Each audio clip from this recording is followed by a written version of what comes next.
guys, welcome to my channel. It's Valerie here. Thank you so much for being here. Now, what do you say if we do a short series for all the tools that I showed you that I have in my sewing kit?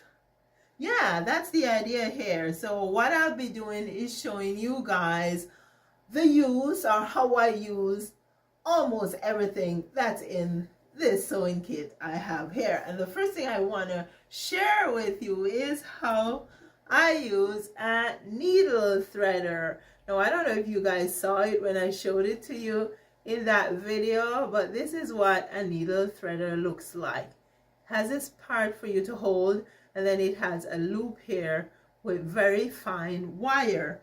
And as the name suggests, that's exactly what it does. It helps you to thread your needle, right? So all you do is push the needle threader through the eye of the needle. Now, one of the best ways to do it is to rest the needle eye against your index finger, and then you basically push the needle threader. You feel it on your finger, then you move your finger, that is the needle threader there.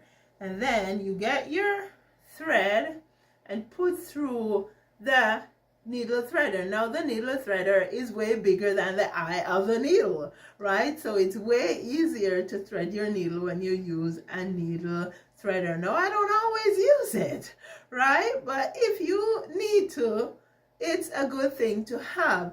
It's especially useful if you want to use several strands of thread. Like, for example, you're going to make a buttonhole with your hands, a handmade buttonhole, and you have several strands of thread because you want the thread to be thick. It's great for that. Also, if the eye of your needle is very small, it's also great for that because it's pretty flexible here, so it can squeeze through the needle eye and help you to thread your needle.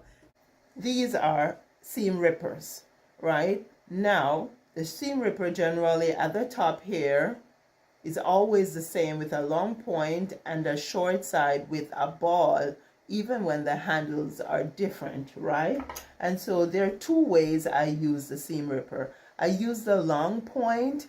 If I want to undo a seam, I can basically use it to go under the stitch, and then after I have enough thread, I then hold the thread and pull it to help to undo the seam.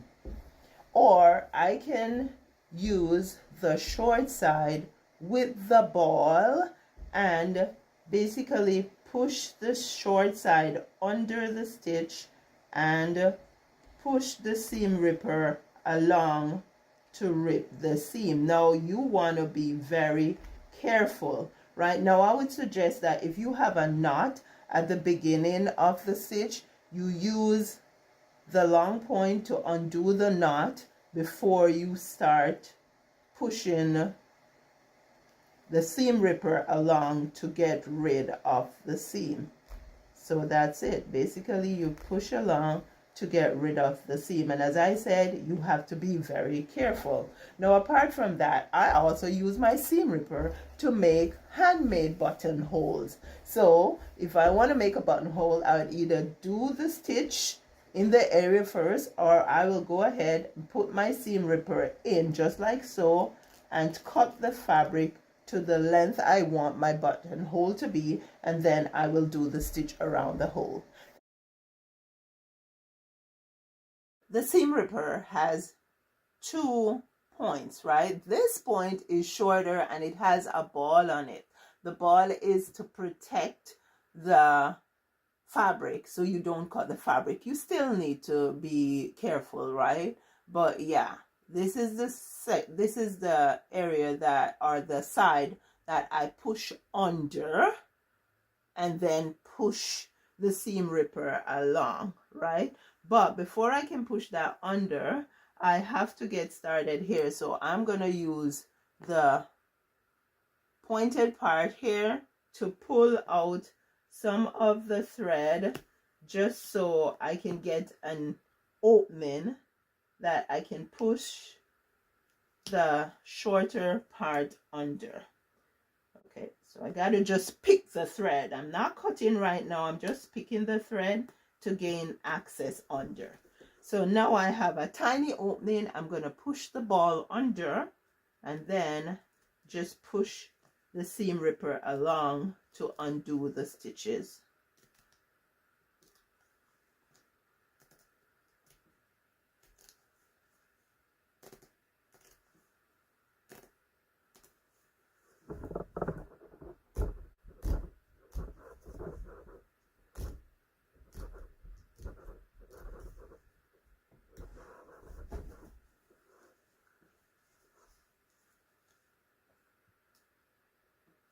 Always push the ball under. If you don't push the ball under and you push this part under, then you're sure to rip your fabric.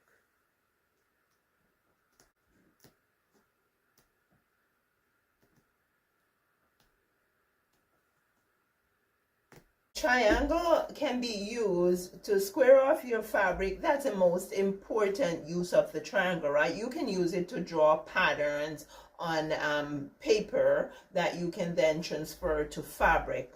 However, mostly what I use my triangle to do is square off my fabric. Basically, you line up one edge, which is usually this right angle edge here, to the finished edge or self edge of your fabric. You can either line it up to here where the pattern starts, or you can line it up from the side here, and then you use your tailor's chalk to draw your line at the base here. Now sometimes when you want to cut a pattern, the triangle might not be long enough to go all the way. So then what I do is take my yardstick and I put it alongside the line which I have already drawn, and then extend my line across to as far as I want it to go.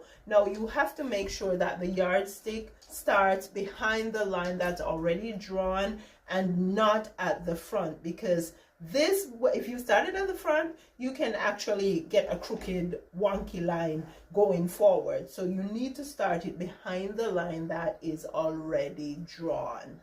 I am going to show you how I use another tool that is in my sewing kit. If you don't have one of these, you should get one. It's a measuring gauge. Now let's show you how I use it. So there are oftentimes we need to make hems, right? Whether we are making side hems, top hems, bottom hems, a measuring gauge can help you to measure appropriately. I opt for my measuring gauge as opposed to my measuring tape or my yardstick every time. So what I will do, if I'm making a 2-inch double hem, I will just multiply by that 2 inches by 2, and I will take my measuring gauge to 4 inches. Then I'll measure off 4 inches on my fabric. I will do the same thing on the other side. Or if it is very wide, then you will want to measure in between also, right? Then I fold my fabric back to the pins. Then I iron or press the fabric across. I open the fabric, remove the pins, and by the way, these pins are the pins with very small heads. These are times when it's appropriate to use small head pins, right? Then I fold the bottom of the fabric back to the seam I just pressed in the fabric. Give a press there, then fold the fabric in, and you get a precise hem every time.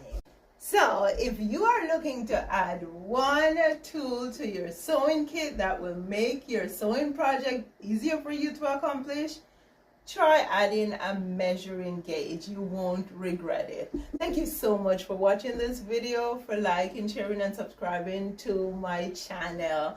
I will see you again soon.